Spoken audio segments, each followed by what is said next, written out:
आज हम स्टडी करेंगे रोटेशन स्पेक्ट्रा के बारे में, जिसमें हम डिस्कस करेंगे रिजिड रोटेटर मॉडल क्या होता है। तो इसके थ्रू हम रोटेशनल एनर्जी लेवल्स या आप रोटेशनल एनर्जी स्टेट्स बोल सकते हो, उनके बारे में स्टडी करेंगे। उनकी रोटेशनल एनर्जी क्या होती है इसके बारे में देखेंगे, और करस्पॉन्डिंग रोटेशनल स्पेक्ट्रा क्या मिलता है हमें उसके बारे में डिस्कस करेंगे। तो सबसे पहले हम ये देखते हैं कि मोलिकुलर स्टेट एनर्जी जो स्टेट्स होते हैं, मोलिकुलर स्टेट्स जो होते हैं कौन कौन से होते हैं और हमें किस तरीके से मिलते हैं। तो बेसिकली ये 3 तरह के होते हैं। तो किस तरीके से हमें मॉलिक्यूलर एनर्जी स्टेट्स हमें मिलते हैं, देखिए। पहला तो आपको मिलेगा due to rotation of a molecule, जब आपका पूरा मॉलिक्यूल रोटेशन कर रहा हो। दूसरा आपको मिलेगा जब उस मॉलिक्यूल्स के बीच जो उसके कॉन्स्टिट्यूएंट एटम्स हैं उनके बीच में जब रिलेटिव वाइब्रेशंस होती हैं। और तीसरा आपको जब मिलेगा जब जो इलेक्ट्रॉनिक कॉन्फ़िगरेशन है उस मॉलिक्यूल की, उसके अंदर अगर आप कुछ चेंज लेके आते हो। तो इस तरीके से एक तो मॉलिक्यूल के रोटेशन की वजह से आपको रोटेशनल एनर्जी स्टेट मिलेगा, जिसके करस्पॉन्डिंग हम रोटेशनल स्पेक्ट्रा पढ़ेंगे। दूसरा जो उसके कॉन्स्टिट्यूएंट एटम्स के बीच में वाइब्रेशन है, उसकी वजह से हमें वाइब्रेशनल एनर्जी स्टेट्स मिलेंगे, जिसके लिए हम वाइब्रेशनल स्पेक्ट्रा स्टडी करेंगे। और तीसरा उसकी इलेक्ट्रॉनिक कॉन्फ़िगरेशन में चेंज आने की वजह से इलेक्ट्रॉनिक एनर्जी स्टेट्स मिलेंगे, जिनके करस्पॉन्डिंग इलेक्ट्रॉनिक स्पेक्ट्रा मिलेगा। तो देखिए जो रोटेशनल एनर्जी स्टेट्स होते हैं इनके बीच में जो सेपरेशन होता है एक्सट्रीमली स्मॉल होता है, बहुत ही कम होता है, 10⁻³ इलेक्ट्रॉन वोल्ट का होता है। ये जो स्पेक्ट्रा है जब हमें मिलता है जब कोई मॉलिक्यूल, आप बोल सकते हो, रोटेशनल एनर्जी स्टेट्स के बीच में ट्रांजिशन करता है, यानी कि जब कोई मॉलिक्यूल एक रोटेशनल स्टेट से दूसरे रोटेशनल स्टेट के अंदर जाता है, ट्रांजिशन करता है, तब हमें रोटेशनल स्पेक्ट्रा मिलता है। ये जो स्पेक्ट्रा है ये लाई करता है माइक्रोवेव रीजन के अंदर, और इसकी वेवलेंथ होती है 0.1 mm to 1 सेंटीमीटर। सेकेंड, जो वाइब्रेशनल स्टेट्स होते हैं इनके बीच में जो सेपरेशन होता है वो थोड़ा स्लाइट ग्रेटर होता है, थोड़ा ज़्यादा होता है, यानी उसका ऑर्डर होता है 0.1 इलेक्ट्रॉन वोल्ट का होता है। ये जो स्पेक्ट्रा है ये जब हमें मिलेगा जब कोई मॉलिक्यूल ट्रांजिशन करेगा from one vibrational state to another vibrational state, यानी कि 2 वाइब्रेशनल स्टेट्स के बीच में जब ट्रांजिशन होगी तब हमें स्पेक्ट्रा देखने को मिलेगा। ये स्पेक्ट्रा लाई करता है इंफ्रारेड रीजन के अंदर, और इसकी जो वेवलेंथ होती है वो होती है 10⁻⁻6 मीटर टू 0.1 mm। थर्ड जो होता है मॉलिक्यूलर इलेक्ट्रॉनिक स्टेट्स, ये जो होते हैं इनकी सबसे हाईएस्ट एनर्जी होती है, और इनके एनर्जी लेवल्स के बीच में जो सेपरेशन होता है वो काफ़ी वाइड सेपरेशन होता है ऑफ सेवरल इलेक्ट्रॉन वोल्ट्स। और ये जो स्पेक्ट्रा है ये हमें जब मिलता है जब कोई मॉलिक्यूल ट्रांजिशन करता है बिटवीन 2 इलेक्ट्रॉनिक एनर्जी स्टेट्स, और ये स्पेक्ट्रा लाई करता है in the visible and ultraviolet region. ठीक है, अगर हमें किसी मॉलिक्यूल के काफ़ी एस्पेक्ट्स के बारे में बात करनी है, एस्पेक्ट्स जैसे आपको बॉन्ड लेंथ के बारे में बात करनी है, बॉन्ड एंगल्स के बारे में देखना है, फोर्स कांस्टेंट के बारे में देखना है, तो ये हमारे लिए ज़रूरी हो जाता है कि हम उसके स्पेक्ट्रा के बारे में स्टडी करें, क्योंकि उसके स्पेक्ट्रा के बाद ही हम उसके बॉन्ड लेंथ, बॉन्ड एंगल्स या फोर्स कांस्टेंट्स के बारे में बात कर सकते हैं। तो आज हमें रोटेशनल स्पेक्ट्रा के बारे में बात करनी है, यानी रोटेशनल स्पेक्ट्रा इन फार इंफ्रारेड और माइक्रोवेव रीजन। अपनी सिंप्लिसिटी के लिए हम यहाँ एक डायटोमिक मॉलिक्यूल कंसिडर कर रहे हैं। देखिए अब हम बात करेंगे रिजिड रोटेटर मॉडल की, जिसमें हम रोटेशनल एनर्जी लेवल्स के बारे में बात करेंगे, जिन्हें आप रोटेशनल एनर्जी स्टेट्स भी बोल सकते हो। रोटेशनल एनर्जी की वैल्यू निकालेंगे। हम ये देखेंगे कि जो रोटेशनल एनर्जी स्टेट्स होते हैं ये क्वांटाइज्ड होते हैं, मीन्स इनकी डिस्क्रीट वैल्यूज़ होती है, और फिर क्या करस्पॉन्डिंग हमें रोटेशनल स्पेक्ट्रा मिलता है। तो हम ये जो आपका रोटेशनल स्पेक्ट्रा है इसको डिस्कस करने के लिए एक सिंपलेस्ट काइंड ऑफ मॉलिक्यूल, जिसे हम बोलते हैं डायटोमिक मॉलिक्यूल, ये कंसिडर करेंगे। अब डायटोमिक मॉलिक्यूल क्या होता है, देखिए डायटोमिक मॉलिक्यूल से मतलब है दो डिफरेंट एटम से मिला के जो मॉलिक्यूल बना होगा उसे बोल देंगे डायटोमिक मॉलिक्यूल। अब देखिए हम यहाँ पे H2 और N2 मॉलिक्यूल भी कंसिडर कर सकते हैं, इनमें भी 2 एटम हैं। तो यहाँ पे जैसे इसमें 2 हाइड्रोजन के एटम है, इसमें 2 नाइट्रोजन के एटम्स हैं, लेकिन जब हम सेम एटम से बने कोई मॉलिक्यूल लेते हैं तो इसके केस में परमानेंट डायपोल मोमेंट नहीं होगा, और हमें वही मॉलिक्यूल कंसिडर करना है जिसमें परमानेंट डायपोल मोमेंट हो। एग्जाम्पल के लिए HCl एक डायटोमिक मॉलिक्यूल है जिसके अंदर परमानेंट डायपोल मोमेंट होगा, तो इसीलिए हम इसको कंसिडर करेंगे फॉर रिजिड रोटेटर मॉडल। अच्छा, अगर हम इसी को क्यों कंसिडर कर रहे हैं, क्योंकि इसी के थ्रू यानी कि जिसकी जो परमानेंट डायपोल मोमेंट होगी, इसी के थ्रू हमें रोटेशनल स्पेक्ट्रा देखने को मिलेगा, कि यानी कि यही शो करेगा रोटेशनल स्पेक्ट्रा। इसलिए हम इस डायोटोमिक मॉलिक्यूल को कंसिडर कर रहे हैं जिनमें डिफरेंट एटम्स हो या जिनमें परमानेंट डायपोल मोमेंट हो। तो अब हम बात करते हैं रिजिड रोटेटर मॉडल की। देखिए, इसके अंदर हमने 2 एटम कंसिडर किए हैं ऑफ ए डायटोमिक मॉलिक्यूल। मान लीजिए वो 2 पॉइंट मास है M1 और M2, इस तरीके से हमने मान लिए हैं, जो कि एक वेटलेस रिजिड रोड से ज्वाइन किए गए हैं। कि रिजिड रोड आप देख रहे हैं, इससे ज्वाइन किए गए हैं 2 point masses M1 and M2। अब हमने यहाँ पे वेटलेस रिजिड रोड इसलिए कंसिडर किए ताकि उसके बीच में वाइब्रेशन ना हो। देखिए, हम यहाँ ये मान के चलेंगे कि जो मॉलिक्यूल है वो सिर्फ रोटेशनल मोशन कर रहा है, उसमें कोई भी वाइब्रेशन नहीं हो रही। तो वो सिर्फ अगर रोटेशनल मोशन शो कर रहा है तो करस्पॉन्डिंग हमें रोटेशनल एनर्जी लेवल्स ही मिलेंगे। यानी मॉलिक्यूल जो है वो रोटेट करेगा about the axis of rotation, जो यहाँ पे ये है, passing through it centre of mass, जो CM यहाँ पे सेंटर ऑफ मास को शो कर रहा है, और विद एंगुलर वेलोसिटी ओमेगा, इस तरीके से यहाँ पे रोटेट कर रहा है along the axis of rotation. तो यहाँ पे हमने इसलिए रिजिड रॉड ली है ताकि इसमें वाइब्रेशन ना हो, सिर्फ और सिर्फ रोटेशन के ऊपर ही हमें फोकस करना है। तो मान लीजिए ये जो रिजिड रॉड ली है, इसकी जो लेंथ है वो R है, सच दैट जो इसका सेंटर ऑफ मास है वो एक पॉइंट, इसी रोड के ऊपर एक पॉइंट पे लाई कर रहा है। जो डिस्टेंस है सेंटर ऑफ मास का दोनों M1 और M2 दोनों पॉइंट मासेस से, वो है यहाँ से तो है R1, M1 से R1 है और M2 से R2 है। ये आप देख सकते हो इस डायग्राम में, एक डायटोमिक मॉलिक्यूल है एज रिजिड रोटेटर। तो देखिए यहाँ पे जो टोटल होगा R, यानी कि जो पूरे रोड की लेंथ होगी वो दोनों का सम हो जाएगी R1 प्लस R2। आप यहाँ से देख सकते हो इस डायग्राम से R1 प्लस R2। नाउ जो मॉलिक्यूल है ये रोटेशन जो करेगा, मैंने अभी आपको बताया, ये एक एक्सिस से रोटेट करेगा जो उसके सेंटर ऑफ मास से पास करेगा। और ये जो एक्सिस है, देखिए यहाँ पे हमने अभी देखा था, इस एक्सिस से पास, इस एक्सिस के अलोंग मॉलिक्यूल रोटेट करेगा। ये एक्सिस जो है सेंटर ऑफ मास से पास करेगा, और ये जो एक्सिस है ये इन दोनों, आप बोल सकते हो पॉइंट मासेस को जो लाइन ज्वाइन कर रही है इसके परपेंडिकुलर है। यहाँ हम देख सकते हैं। तो देखिए यहाँ देख लिया हमने इसके बारे में। अब जो मोमेंट ऑफ इनर्शिया होगा किसी मॉलिक्यूल का इसी एक्सिस के अलोंग, तो मोमेंट ऑफ इनर्शिया एक दोनों एटम्स की वजह से होगा, M1 की वजह से भी और M2 की वजह से। तो मान लीजिए जो M1 एटम है उसके करस्पॉन्डिंग जो मोमेंट ऑफ इनर्शिया है वो है I1, और जो M2 एटम है उसके करस्पॉन्डिंग जो मोमेंट ऑफ इनर्शिया है वो है I2। Such that moment of inertia की डेफिनेशन होती है कि it is product of mass and square of distance from the axis of rotation. यानी कि जो M1 एटम होगा उसकी वजह से मोमेंट ऑफ इनर्शिया होगा M1 R1 स्क्वायर, जो M2 एटम होगा इसकी वजह से जो मोमेंट ऑफ इनर्शिया होगा वो होगा M2 R2 स्क्वायर। मान लीजिए इक्वेशन नंबर 2 है। अब सेंटर ऑफ मास की डेफिनेशन के अकॉर्डिंग अगर मॉलिक्यूल इक्विलिब्रियम में है तो M1 R1 is equals to M2 R2, यानी मास और जितना उसका एक्सिस ऑफ रोटेशन से डिस्टेंस है उसका प्रोडक्ट, और इधर भी ये दोनों बराबर होते हैं।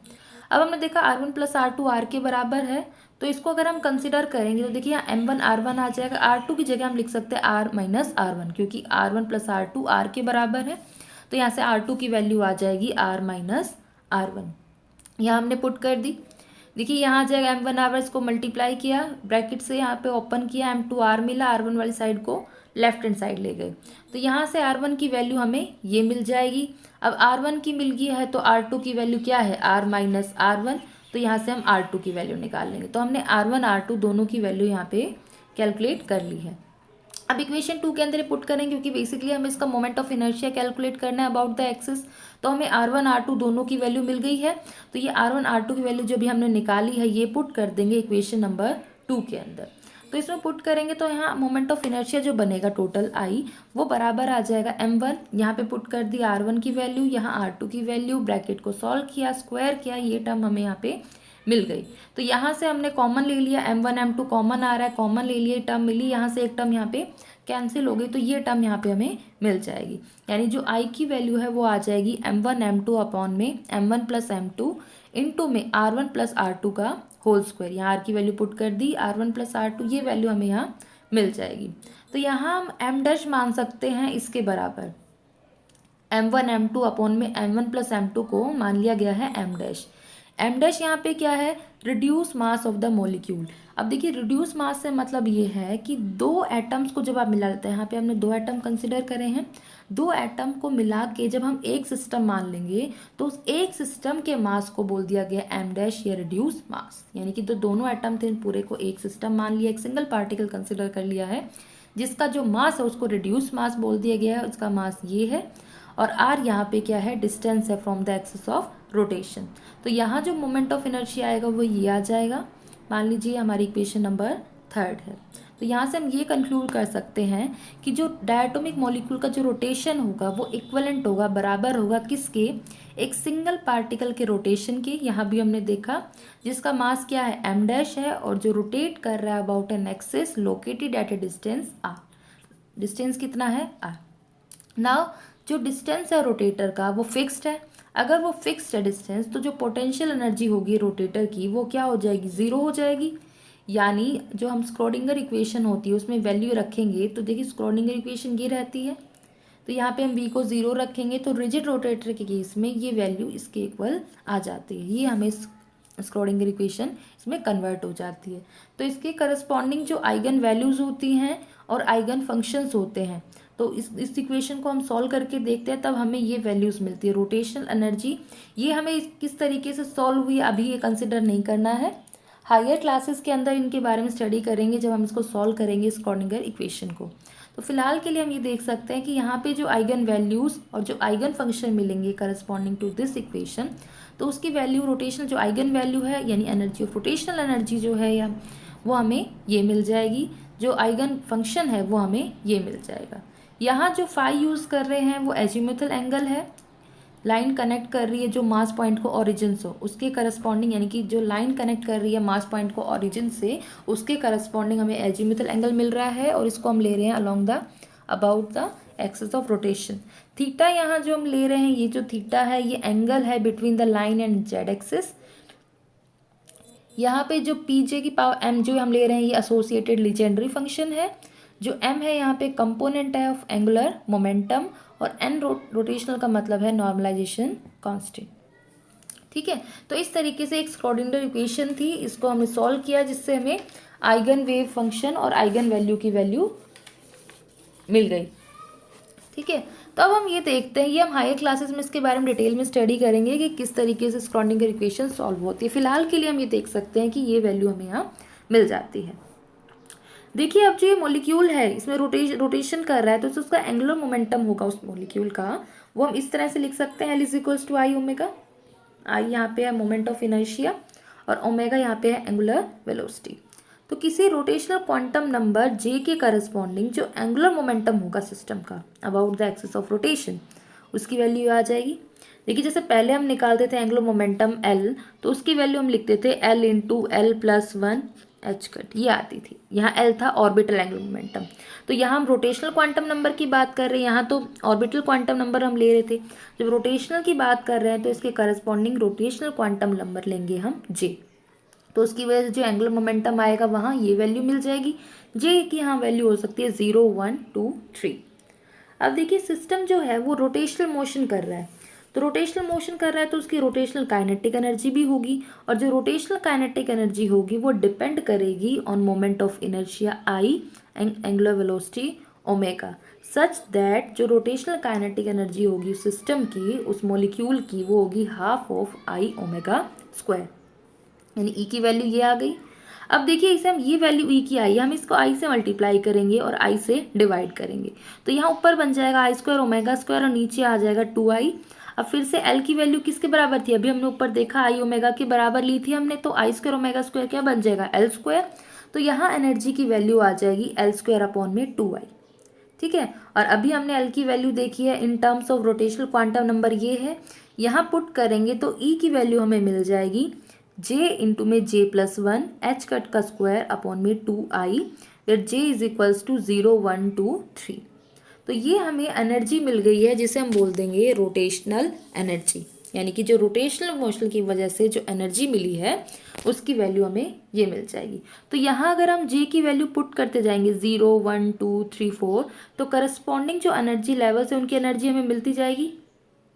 जैसे ये हम एक डायग्राम यहाँ देख सकते हैं, यहाँ ई की वैल्यू भी हमने देखी, ये वैल्यू आई। तो सबसे पहले हम जे को 0 पुट करेंगे तो ई नॉट जो आएगा, जो ये सबसे लोवेस्ट एनर्जी लेवल है, इसकी वैल्यू आ जाएगी। फिर E1 की आ जाएगी, E2 की आ जाएगी, E3 की आ जाएगी। इस तरीके से हम देख सकते हैं corresponding to J is equal to 0, 1, 2, 3, इस तरीके से हमें ये वैल्यूज मिल जाएगी।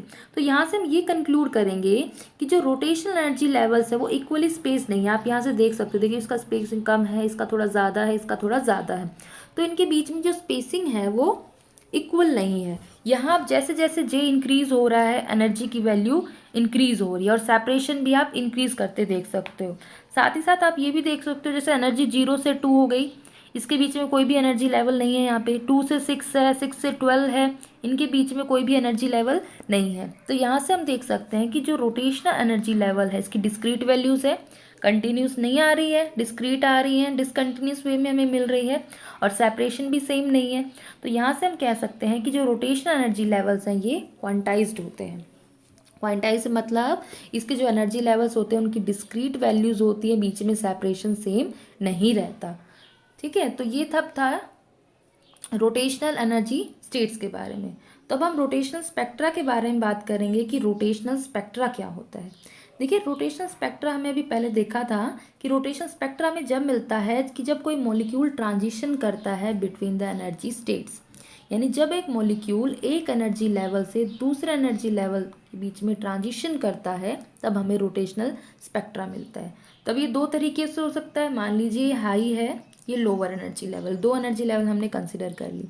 तो एक तो ये हो सकता है कि लोअर से हायर में जाए मॉलिक्यूल और दूसरा ये हो सकता है हायर से लोअर में आए। तो जब कोई मॉलिक्यूल हायर से लोअर एनर्जी लेवल के अंदर आएगा तो इस केस के अंदर एक फोटोन को बाहर एमिट करेगा, यानी जब वो ट्रांजिशन करेगा तो एक फोटोन को बाहर एमिट करेगा, जिसके करस्पॉन्डिंग हमें एमिशन रोटेशनल स्पेक्ट्रा मिलेगा। ठीक है, और जब मॉलिक्यूल एक लो लेवल से हाई लेवल में ट्रांजिशन करेगा तो इसमें वो एक फोटोन को एब्जॉर्ब करेगा जिसकी एनर्जी होती है एच न्यू, फोटोन की एनर्जी होती है एच न्यू, इसको एब्जॉर्ब करेगा। तो इसके करस्पॉन्डिंग हमें मिलेगा एब्जॉर्प्शन रोटेशनल स्पेक्ट्रा। ठीक है, तो यानी जो फोटोन एमिट होगा जब लो से, ये हाई है ये लो लेवल है, तो जब लो से हाई जाएगा या हाई से लो आएगा तो जो भी फोटोन एब्जॉर्ब होता है या एमिट होता है उसकी एनर्जी होती है एच न्यू, क्योंकि एक फोटोन की एनर्जी होती है एच न्यू। अब जो एक्चुअल केसेस हैं, जो रियल सिचुएशंस हैं, इसके अंदर रोटेशनल स्पेक्ट्रा जो है वो हमें एब्जॉर्प्शन के केस में देखने को मिलता है। इट मीन्स जब कोई मॉलिक्यूल ट्रांजिशन करता है from lower to higher level तभी हमें रोटेशनल स्पेक्ट्रा देखने को मिलता है। एमिशन के करस्पॉन्डिंग हमें रोटेशनल स्पेक्ट्रा देखने को नहीं मिलता। अब अभी हमने देखा, यानी कि यहाँ से जब कोई आपका मॉलिक्यूल ट्रांजिशन करेगा फ्रॉम लोअर, आप बोल सकते हो lower rotational states to higher energy state, तो वो एक फोटोन को एब्जॉर्ब करेगा। अब जो इस फोटोन की एनर्जी होगी, यानी जो ये फोटोन इसने यहाँ पे एब्जॉर्ब किया है एच न्यू एनर्जी का, तो ये जो एच न्यू एनर्जी है ये इन दोनों एनर्जी लेवल के बीच में जो एनर्जी होगी उसके बराबर होगी, यानी कि इनके एनर्जी डिफरेंस के बराबर होगी इस फोटोन की एनर्जी, तभी ट्रांजिशन करेगा, नहीं तो ट्रांजिशन नहीं करेगा। यानी ये जो एच न्यू है ये इन दोनों एनर्जी लेवल की जो एनर्जी है उसके एनर्जी डिफरेंस के बराबर होगी, तभी ये फोटोन ट्रांजिशन करेगा, लोअर स्टेट से हायर स्टेट में जाएगा, नहीं तो नहीं जाएगा। तो ये हम देख सकते हैं। देखिए रोटेशनल स्पेक्ट्रा के बारे में बात करते हैं। जो रोटेशनल स्पेक्ट्रा भी हमने देखा था क्यों होता है, क्योंकि जब ट्रांजिशन होती है मॉलिक्यूल्स की between allowed rotational energy levels. अब देखिए अलाउड रोटेशनल एनर्जी लेवल्स का मतलब क्या होता है, जो भी ये ट्रांजिशंस होती हैं इनके एक सिलेक्शन रूल्स होते हैं कि किन के बीच में ट्रांजिशन हो सकती है, कौन से एनर्जी लेवल्स के बीच में ट्रांजिशन हमें देखने को मिल सकती है, जिसकी वजह से स्पेक्ट्रा फॉर्म होगा। तो रोटेशनल स्पेक्ट्रा जो होता है ये अराइज होता है due to transition of molecules between allowed rotation energy levels. तो अलाउड मतलब मैंने अभी आपको बताया जो सिलेक्शन रूल को ओबे करेंगे। अब किसी भी मॉलिक्यूल के लिए वही ट्रांजिशन पॉसिबल है, उन्हीं को हम कहेंगे अलाउड रोटेशन लेवल, जिनके लिए डेल्टा जे जो है इसकी वैल्यू ±1 आएगी। तभी यानी कि जो चेंज आएगा क्वांटम नंबर में उन एनर्जी लेवल्स के, अगर वो प्लस या -1 के बराबर है तो ही उनके बीच में ट्रांजिशन होगी। यानी जिन एनर्जी लेवल्स के बीच में गैप जो है वो, जो उनके क्वांटम नंबर के बीच में, जो रोटेशनल क्वांटम नंबर के बीच में ये डिफरेंस है तो ठीक है वो अलाउड होंगे, नहीं तो अलाउड नहीं होंगे। अब जो स्पेक्ट्रल लाइन से इनकी फ्रीक्वेंसी भी कुछ ना कुछ होगी, तो हम इसकी फ्रीक्वेंसी के बारे में डिस्कस करते हैं। देखिए प्रैक्टिकल सिचुएशंस के अंदर जो भी मैंने आपको बताया था, जो रोटेशन स्पेक्ट्रा होता है वो एब्जॉर्प्शन के केस में मिलता है, यानी जब एक मॉलिक्यूल आपका ट्रांजिशन करेगा फ्रॉम द इनिशियल स्टेट, यानी जो लोअर स्टेट होगी जे से, वही हायर स्टेट, इसका क्वांटम नंबर है J+1, यानी एब्जॉर्प्शन के केस में ही हमें रोटेशन स्पेक्ट्रा ऑब्जर्व होगा।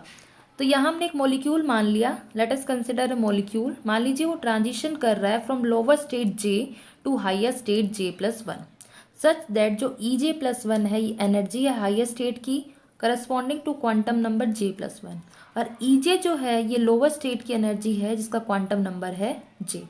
तो इस तरीके से हम देख सकते हैं, यहाँ हमने मान लिया एक लोअर स्टेट मान लिया, एक हायर स्टेट मान लिया, J और J+1 मान लिए, करस्पॉन्डिंग एनर्जी ये मान ली। अभी मैंने आपको बताया था जब लोअर से हायर स्टेट में जाएगा तो एक फोटोन को एब्जॉर्ब करेगा, और इस फोटोन की जो एनर्जी होगी वो इन दो एनर्जी लेवल की एनर्जी डिफरेंस के बराबर होगी, तभी ये ट्रांजिशन पॉसिबल हो पाएगी। इट मीन्स जो एच न्यू होगा वो किसके बराबर होगा, EJ+1 माइनस EJ, ये वैल्यू आएगी। अभी हमने देखा था रोटेशनल एनर्जी की वैल्यू ये थी, तो यहाँ से हम EJ+1 की वैल्यू निकाल सकते हैं, J की जगह J+1 लिख देंगे और EJ की वैल्यू यहाँ रख देंगे, दोनों को सब्ट्रैक्ट करेंगे। तो यहाँ से देखिए यहाँ J+1 दोनों में से कॉमन आ जाएगा, हमने बाहर ले लिया, अंदर ये टर्म मिल गई, ये वैल्यू हमें यहाँ पे मिल जाएगी। तो यहाँ से एच न्यू की वैल्यू हमारी ये आ जाएगी J+1 एच कट का स्क्वायर अपॉन में m-r²। ध्यान रखिएगा m- यहाँ पे है रिड्यूस मास जो हमने पहले कंसिडर किया था। तो हमें मेनली न्यू की वैल्यू चाहिए, स्पेक्ट्रल लाइन की फ्रीक्वेंसी को जानना है, तो न्यू की वैल्यू निकालने के लिए हमने h को यहाँ भेज दिया डिनोमिनेटर में, तो न्यू की वैल्यू ये आ गई।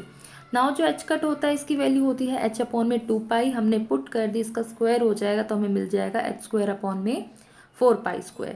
तो यहाँ से जो न्यू की वैल्यू है हमें ये मिल जाएगी J+1 इंटू एच अपॉन में 4π² r² m'। तो ये जो वैल्यू है J+1 h अपॉन में 4π r², ये कांस्टेंट है, तो इसे न्यू नॉट मान लेंगे, फिर nu naught is equals to h upon में 4π² r² m', एक कांस्टेंट मान लिया। तो यहाँ पे जो फ्रीक्वेंसी आएगी स्पेक्ट्रल लाइन की from lower to higher energy state that is J to J+1, उसकी वैल्यू आ जाएगी nu is equals to J+1 nu naught. अब हम इसको एक डायग्राम की हेल्प से देखते हैं।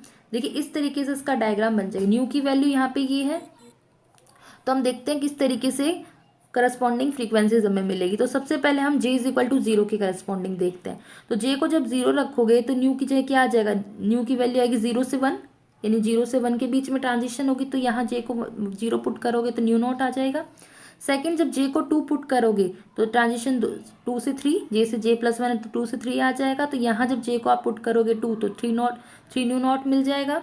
अगर आप J को 1 पुट करोगे यहाँ पे तो न्यू 1 से 2, इस तरीके से 2 न्यू नॉट मिल जाएगा, यानी J की 0 1 2 3 4 वैल्यूज रख के हमें करस्पॉन्डिंग फ्रीक्वेंसी की वैल्यूज यहाँ से मिल जाएगी। तो अब हम इसको ड्रॉ करेंगे तो देखिए J is equal to 0 corresponding ये लाइन हमें मिली, 1 पे ये, 2 पे ये, 3 पे ये।